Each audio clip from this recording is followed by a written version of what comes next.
Dear viewers, আশা করি আমরা প্রত্যেকেই ভালো রয়েছি। তো আজকের ক্লাসটি খুবই গুরুত্বপূর্ণ, কারণ আমি সেন্টেন্সের মধ্যে দেখাবো কোনটি প্রেপোজিশন এবং কোনটি অ্যাডভার্ব। আশা করি বুঝতে পেরেছেন, একই জিনিস কিন্তু এদের নাম আলাদা হয়ে যাচ্ছে, পার্টস অফ স্পিচ আলাদা হয়ে যাচ্ছে। কিভাবে হচ্ছে চলুন দেখি। Let us move on.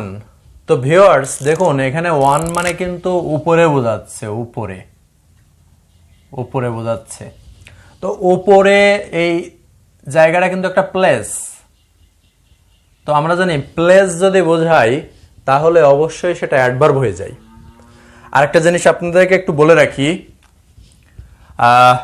অ্যাডভার্বের কোনো অবজেক্ট থাকে না, আর প্রেপোজিশনের কিন্তু একটা অবজেক্ট থাকে, প্রেপোজিশনের একটা অবজেক্ট থাকবে।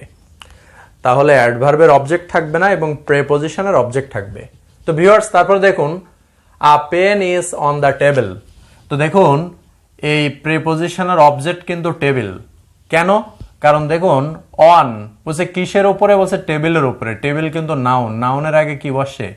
প্রেপোজিশন বসে, তার মানে এটা কিন্তু প্রেপোজিশন। তো এখানে দেখুন এই যে অন বসেছে, কিন্তু এর আগে এর পরে কিন্তু কোনো নাউন নাই। তো নাউন না থাকার কারণে এই অন কিন্তু এখানে অ্যাডভার্ব হয়ে গেছে। তার মানে এই অন কিন্তু এখানে অ্যাডভার্ব, আর এই অন কিন্তু এখানে প্রেপোজিশন। কাম ইন, তো ভিতরে আসো।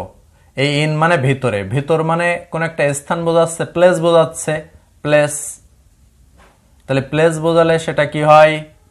অ্যাডভার্ব। আমি সংক্ষেপে লিখছি। এবং দেখুন কাম ইন এরপরে কোনো নাউন নাই, অর্থাৎ এই প্রেপোজিশনের কোনো অবজেক্ট নাই। অবজেক্ট না থাকার কারণে এটা কি হয়ে যাচ্ছে? Adverb. Come in the class, এবার ক্লাস কিন্তু নাউন। কোথায় আসো? ক্লাসের মধ্যে। তার মানে ইনের একটা প্রেপোজিশন, এই অবজেক্ট আছে, সেটা কি? এই ক্লাস। আবার নাউনের আগে কিন্তু প্রেপোজিশন বসে, এটা বসেছে। ওয়েন্ট আপ, এই ওয়েন্ট আপ, আপ মানে হচ্ছে উপরে। তো উপরে যদি বোঝাই তাহলে এর তো কোনো অবজেক্ট নাই, তার মানে এটাকে আমরা কি বলবো? অ্যাডভার্ব বলবো। এবার দেখুন he went up the hill, এই হিল কিন্তু নাউন, তাহলে নাউনের আগে কি বসেছে? অবশ্যই প্রেপোজিশন বসেছে, এবং এই আপের অবজেক্ট কিন্তু hill. I sat down, down মানে নিচে, তো নিচে মানে এটা কিন্তু অ্যাডভার্ব বোঝাচ্ছে, কারণ এর কোনো অবজেক্ট নাই। টিয়ার্স র্যান ডাউন হার ফেস, তো হার ফেস হচ্ছে নাউন। তো ডাউন কোথায় নেমে যাচ্ছে? বলছে তার মুখমণ্ডল বেয়ে নিচে নেমে যাচ্ছে। তার মানে এটা অবশ্যই অবশ্যই কি হবে বলুন তো? প্রেপোজিশন, কারণ এখানে নাউন, নাউনের আগে প্রেপোজিশন বসেছে। দ্য ম্যান ওয়াকড অ্যারাউন্ড, এটা কম্পাউন্ড সেন্টেন্স। তো দেখুন এই পাশে কিন্তু আর কোনো অবজেক্ট নাই। এই যে অ্যারাউন্ড, অ্যারাউন্ডটা কোথায়? কার চারপাশে, কার চারপাশে? তো কোনো কিছু উল্লেখ নাই, তার মানে এটাকে আমরা অ্যাডভার্ব বলবো। এখানেও তাই। দেন তারপরে দ্য ম্যান ওয়েন্ট ইনসাইড, এখানেও কিন্তু কোনো অবজেক্ট নাই, তার মানে ইনসাইড কিন্তু এখানে অ্যাডভার্ব, কারণ ইনসাইড ভিতরে, কার ভিতরে এরকম কোনো কিছু প্রকাশ করেনি, তার মানে এটা অবশ্যই অবশ্যই কি হয়ে যাবে? অ্যাডভার্ব। এবার দেখুন the man walk around the house, এবার দেখুন হাঁটছে, কোথায় হাঁটছে? বলছে হাউসের চারপাশে হাঁটছে, তার মানে এটা হচ্ছে নাউন, এবং এই অ্যারাউন্ডের একটা অবজেক্ট আছে, অবজেক্টটা কি? আমার এখানে দ্য হাউস, তার মানে এটাকে আমরা এখন প্রেপোজিশন বলতে পারি। Then he went inside the room, তো রুম হচ্ছে নাউন, নাউনের আগে কি বসেছে? ইনসাইড, তার মানে ইনসাইড হচ্ছে এখানে প্রেপোজিশন, কারণ ইনসাইডের একটি অবজেক্ট, সেটা হচ্ছে দ্য রুম। তো এরপরে দেখুন I could not come before, তো এখানে কি হয়েছে? এখানে বিফোর বলছে কাম বিফোর, কাম বিফোর, কার বিফোর? তা বলছে ওই দিনের আগে আর কি, তার মানে এটা কিন্তু অবশ্যই কি হয়ে গেছে? অ্যাডভার্ব হয়ে গেছে, কারণ এর কোনো অবজেক্ট নাই। এবার দেখুন I came the day before yesterday, তো ইয়েস্টারডের আগে বসেছে অ্যাডভার্ব, সরি এখানে কি বসেছে? প্রেপোজিশন। কেন প্রেপোজিশন? কারণ বিফোর, কার বিফোর? তা বলছে ইয়েস্টারডের বিফোর, তো এই জন্য কিন্তু এটা অবজেক্ট হিসেবে কাজ করছে, বিফোরের অবজেক্ট কিন্তু এই ইয়েস্টারডে, এই জন্য এটা কিন্তু প্রেপোজিশন হিসেবে কাজ করেছে। তো এবার দেখুন, ডিসপাইট হিজ ফেলার হি ট্রাইড হার্ড অ্যাগেইন। তো এটা কিন্তু নাউন ফ্রেজ, তাই না? এটা নাউন ফ্রেজ। কেন নাউন ফ্রেজ? একটি শব্দ দুটি শব্দ, যার মধ্যে কোনো সাবজেক্ট ভার্ব থাকে না, সেটা হচ্ছে ফ্রেজ হয়ে যায়। তো এখন এই যে নাউনের আগে কি বসে? বসুন তো, এই প্রেপোজিশন। তাহলে এটা কিন্তু ডিসপাইট এখানে প্রেপোজিশন। এবার দেখুন, the college is situated near the school. School কিন্তু এখানে নাউন, তো নাউনের আগে কি বসে? প্রেপোজিশন। অনেকে এটা অ্যাডভার্ব দেবে, না অ্যাডভার্ব দিলে হবে না। বলছে নেয়ার, কার নেয়ার? তা বলছে স্কুলের নেয়ার, তার মানে নেয়ারের অবজেক্ট কিন্তু দ্য স্কুল, তার মানে নেয়ার কিন্তু এখানে কি হয়েছে?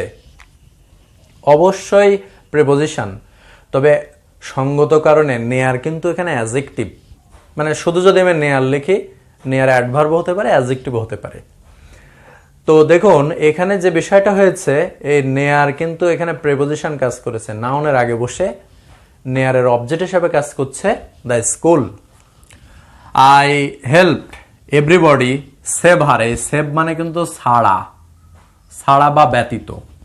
বলছে আই হেল্প এভরিবডি, আমি সবাইকে সাহায্য করেছিলাম, হেল্প হার, তাকে ছাড়া। এই তাকে কিন্তু এখানে প্রোনাউন, অথবা আমি যদি মিনা লিখতাম, টিনা লিখতাম, তখন কিন্তু এটা নাউন হয়ে যেত। তার মানে নাউনের আগে বসেছে সেভ, এই সেভ মানে কিন্তু এখন এখানে প্রেপোজিশন। সঙ্গত কারণে সেভ কিন্তু ভার্ব, সেভ মানে রক্ষা করা, কিন্তু সেন্টেন্স প্যাটার্নের ক্ষেত্রে এখানে আমার অবশ্যই প্রেপোজিশন হতে হয়েছে, কারণ নাউনের আগে বসেছে এবং সেভের একটি অবজেক্ট হিসেবে কাজ করছে হার। সেভ কাকে? বলছে তাকে, এই জন্য কিন্তু এখানে আমার সেভ এখানে প্রেপোজিশন হিসেবে কাজ করেছে। None but he has gone.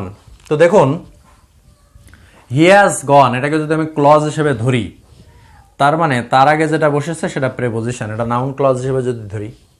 আরেকটা জিনিস আমরা সবাই জানি, এই শুধু বাট যদি শুধু একা একা বসতো, এখানে একটা সেন্টেন্স এখানে একটা থাকতো, তখন কিন্তু এটা কনজাংশন হিসেবে কাজ করতো। কিন্তু বাট যখন সেন্টেন্সে বসে প্রেপোজিশনের মতো কাজ করে, তখন তাকে এই প্রেপোজিশনটাকে আমরা স্পেশাল প্রেপোজিশন বলি। কোনো কনজাংশন যদি প্রেপোজিশন হিসেবে কাজ করে, সেটাকে আমরা স্পেশাল হিসেবে বলি। তো এই জন্য এটা কিন্তু বাট এখন কি হিসেবে কাজ করেছে?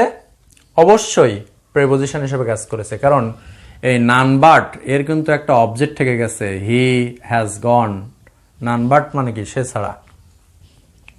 তো ডিয়ার ভিউয়ার্স, আশা করি আপনারা ক্লাসটা উপভোগ করেছেন এবং এই ক্লাসটি বারবার পজ করে দেখবেন। আশা করি আপনাদের প্রেপোজিশন যে আরও কিভাবে অ্যাডভার্ব হিসেবে বসতে পারে, আপনারা এই সম্পর্কে যথেষ্ট ধারণা রাখতে পারবেন।